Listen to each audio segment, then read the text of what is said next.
Sur ma dernière vidéo, j'ai eu des commentaires comme quoi mon volant était sale.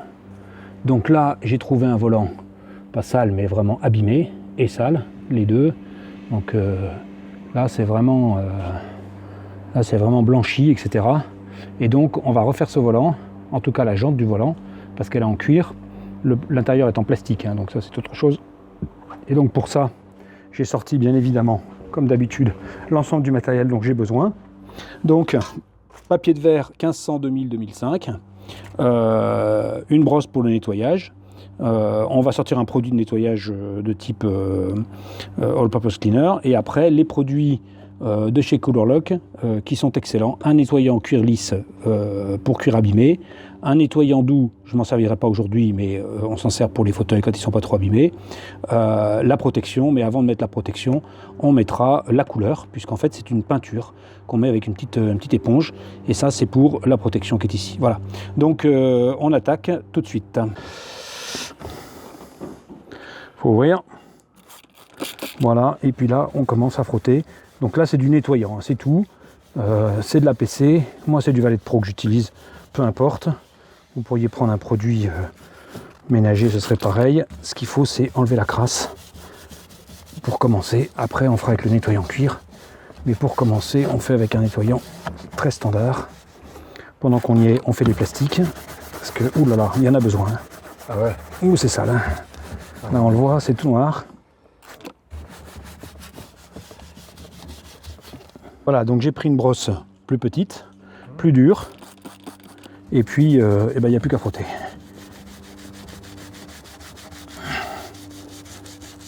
Donc là, on sent bien, c'est complètement usé, c'est abîmé, et donc on va passer à l'étape suivante.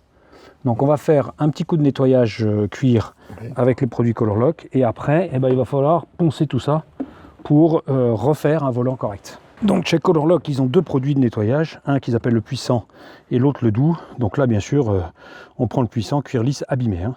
Donc la petite mousse qui est vendue avec. Bien sûr, il faut bien mélanger. On met la mousse sur la petite éponge et puis on y va.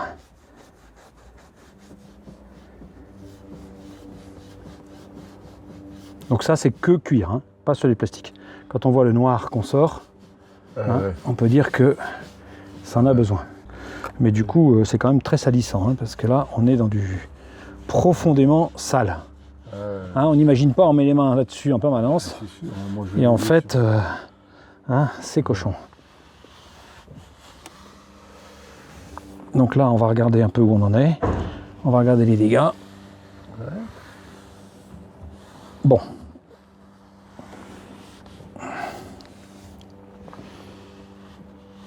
Voilà, donc là, on est râpé en fait, hein. Ça, le cuir il est râpé ici, toute la jante ici, là. Ouais, voilà, là où on met les mains, quoi, hein.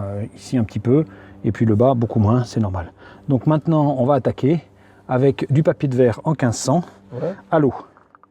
On commence, bien entendu, par le 1500. On découpe une petite bande. Enfin, chacun fait un peu comme il veut, mais moi je trouve que c'est pratique comme ça.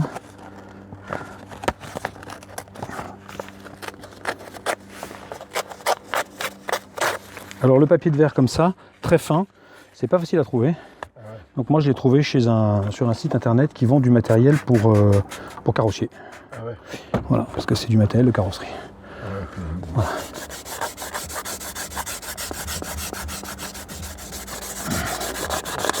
Alors la première fois qu'on fait ça, on se demande ce qui va se passer quand on ponce du cuir avec un papier de verre. Mais en réalité, c'est comme ça qu'il faut faire.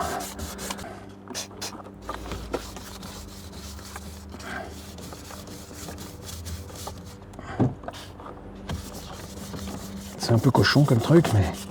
Bah oui, mais ça a l'air d'être efficace. Hein. Mais c'est efficace, voilà, c'est exactement ça.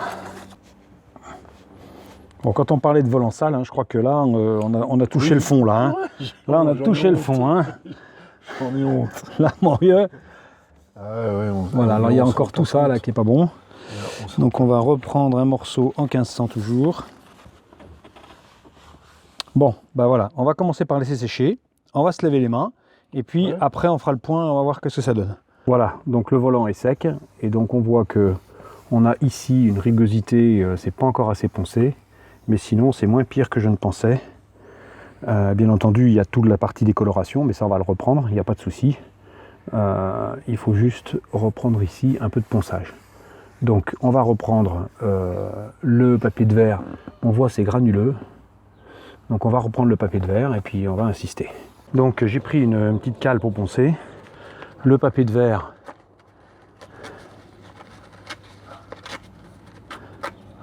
en 2000. Donc on va reprendre du 2000, on va mettre ça sur la cale à poncer. Et puis on va mettre un peu d'eau. Voilà, c'est parti.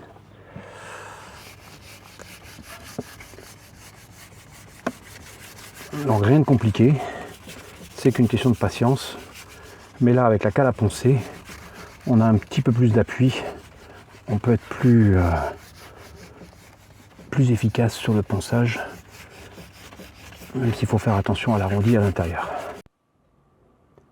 Maintenant on attaque le colorant, donc c'est une peinture. On met quelques gouttes sur la petite éponge et puis voilà. Donc comme c'est une peinture, il faut passer en couche fine, donc aller délicatement, doucement, pour bien reteinter. Et éventuellement, une fois que c'est sec, passer une seconde couche s'il y a besoin. Ça se fait comme de la peinture normale. Ça glisse un peu parfois, il faut donc faire attention, bien couvrir délicatement. Voilà. Et après, on laisse sécher et puis on regarde le résultat. Et derrière, on met une petite protection qui est vendue avec, de la même manière, avec une petite éponge ou bien alors avec une petite microfibre. Et puis on va voir dans quelques jours quel est le résultat pour savoir s'il faut recommencer ou si c'est bon. Voilà, à bientôt.